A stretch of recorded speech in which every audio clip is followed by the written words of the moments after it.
Tank Davis won't put up a fight with Teddy. Both he and you are aware of this. Fans want to see other fighters than just Tank Davis, even though Davis won't fight him. Shakur Stevenson is getting more and more agitated by the lack of progress in setting up their much-anticipated confrontation. Stevenson entered the fray, pointing out that Davis never seems to miss a punch. He shifts, retreats, but never lets up a blow. But it appears that this fight will indeed take place. About 35 to 40? Not too distant in the future, I'm not sure. Both Tank and I will sign the deal. This combat will take place once everyone concerned has confirmed a timeline. As he prepares to take on Artem Harutanian at the Credential Center in Newark, New Jersey on July 6, Stevenson will be the main attraction at an ESPN event. As all is going on, Davis is congratulating himself for defeating Frank Martin. Despite Harutanian's recent defeat by Martin, Stevenson, who is renowned for his self-assurance and fighting prowess, is concentrated on his impending bout with the opponent. Stevenson seeks to control the fight and doesn't undervalue his opponent. But Stevenson is still focused on his next bout with Davis, which he sees as a crucial one for the division and his own career. Stevenson wonders why Davis hasn't faced world-class boxers yet at the age of 30. He criticizes Davis for saying he would take on professional fighters but not showing up. Stevenson remarks, "Bro, he's 30 now." He adds, "Okay, let's do it. He's going to fight me next." Stevenson is upset because he feels that he hasn't fought in many big fights despite having a stellar record that includes 3 division titles and a unified world championship in the junior lightweight class. He bemoans the waits for high-profile contests to happen, particularly with regard to Davis. "Are you really going to fight me, or just keep saying you will?" Stevenson put Davis to the test. "Fight me and shut up. Man, let's get in the battle. I'm over talking about it and tweeting about it. Give up avoiding me." Stevenson thought it would be easy to set up a battle with Davis. "All you have to do is send an offer," he said, conceding that Davis was the more well-known combatant. Stevenson made it clear that he was prepared to enter the ring. "The A-side is you.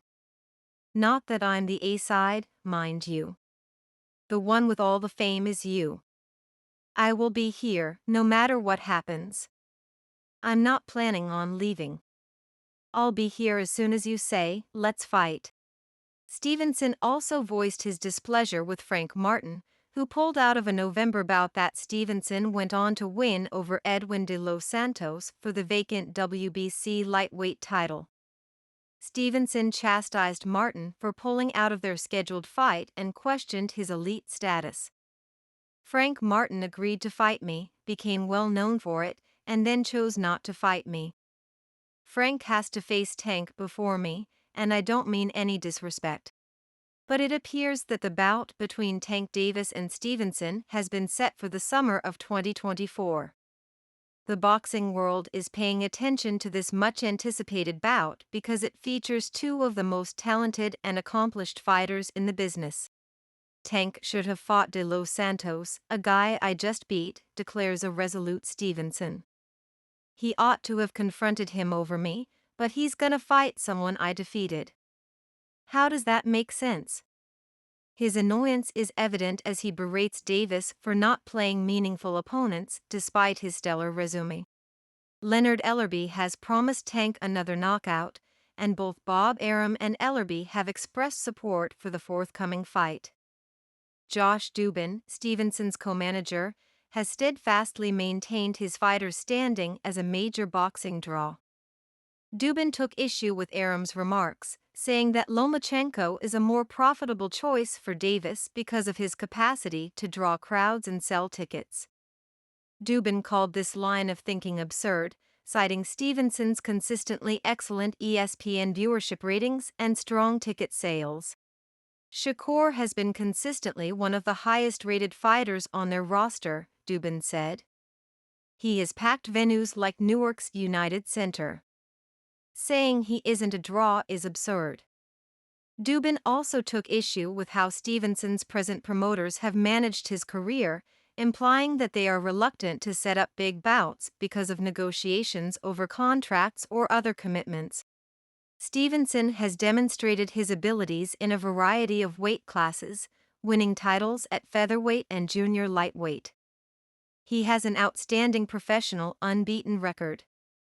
Even though Stevenson didn't do well in his most recent fight against Edwin de los Santos, he is still determined to take on big challenges that could help him advance in the sport. Dubin highlighted Stevenson's ambition to take on Lomachenko and Davis, two of the finest in his division. Dubin restated, Shakur wants the biggest fights. They could make the Baronov fight at the snap of a finger right now.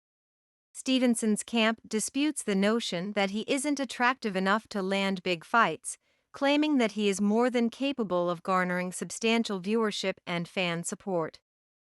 I'm not a guy who doesn't sell out arenas, Stevenson declared. Arenas are completely sold out by myself. I'm carrying out my marketing duties as assigned. During an interview on Showtime Sports with Brian Custer, Stevenson discussed the difficulties and annoyances he faced in getting well-known bouts for his boxing career. He did not hold back when expressing his opinions about possible bouts, such as the much-awaited yet elusive bout versus Tank Davis.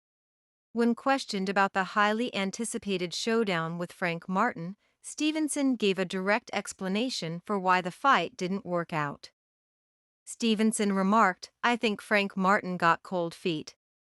He became anxious and lost interest in fighting. Although it was quadruple what he had ever made in his career, he used that as an excuse, saying it wasn't enough money. Stevenson emphasized the difference in salary between Martin's prior earnings and the prize offered for the bout. The most he ever made in a career was $250,000. He would have made $1 million from that battle. It was the biggest profit he would have ever made.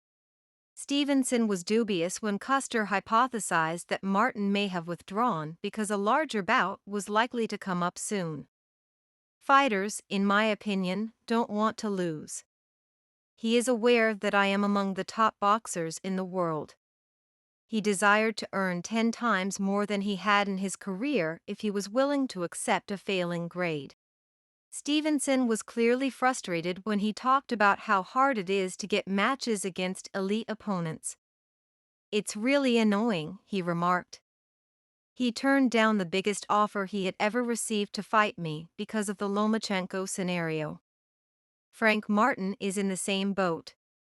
To be honest, I find it really annoying to attempt to get these men to fight me in the ring. Regarding the requirements to secure a high-profile bout, Stevenson seemed unsure of them. I'm not sure what steps I need to take to get these people into the ring. Perhaps I should have a poor performance or a near encounter before someone challenges me to a match. Devin Haney was another battle that could have been a major attraction but fell between the cracks. Though it was evident that Stevenson wanted to oppose Haney, their conversations broke down due to disparities in money. I'm ready for a fight. It's me who entered the ring. It's me who went to him. He attempted to lowball me, but I want the smoke. As a calculated move, Stevenson went after Haney's belt, a mandatory position for the WBC title. I went ahead and declared myself eligible for the belt. I'm now competing for the vacant WBC title, as you can see. In response to those who critique him for not being as well known as Tank, Stevenson says he couldn't be more of a star. Observe my stats. I don't sell out arenas like most guys do. Arenas are completely sold out by myself. I'm carrying out my marketing duties as assigned. Teddy Atlas and Polly Malignaggi both shared their thoughts on the fight, Davis's abilities, and a possible rematch with Stevenson. Malignaggi recognized the psychological strain Davis placed on Martin during the battle. Martin started well, but you could sense the mental pressure applied by Davis was bothering him. Atlas highlighted Davis's underappreciated fighting skill and intelligence, which are frequently eclipsed by his punching strength. Martin fights well, but Davis is superior in every way. He is not easily hurt, intelligent, and technically responsible. Naturally, the topic of Davis's possible opponents came up, with Stevenson emerging as the clear frontrunner. Stevenson is a dangerous opponent because of his reputation for having excellent defensive awareness and range control. Malignaggi made a comparison between Stevenson and Vasyl Lomachenko, implying that because of Stevenson's perceived threat level, securing high-profile fights may present comparable difficulties for Stevenson. In his final remarks, Malignaggi offered a pessimistic assessment of the boxing industry, questioning whether the highly anticipated Davis-Stevenson match would actually happen. He said, "The new fight to make is Davis versus Stevenson, and that's probably why boxing won't make it," alluding to the boxing industry's frequently irritating unwillingness to set up the most interesting rivalries. Given the state of discussions and the interest shown by both fighters, the impending announcement of the Davis versus Stevenson fight for summer 2024 might be a turning point in Stevenson's career as he looks to establish himself as one of boxing's best. In what looks to be one of the biggest boxing events of the year, Stevenson is desperate to prove himself against Davis and is resolved to seeing the fight through to the end, no matter what the difficulties may be.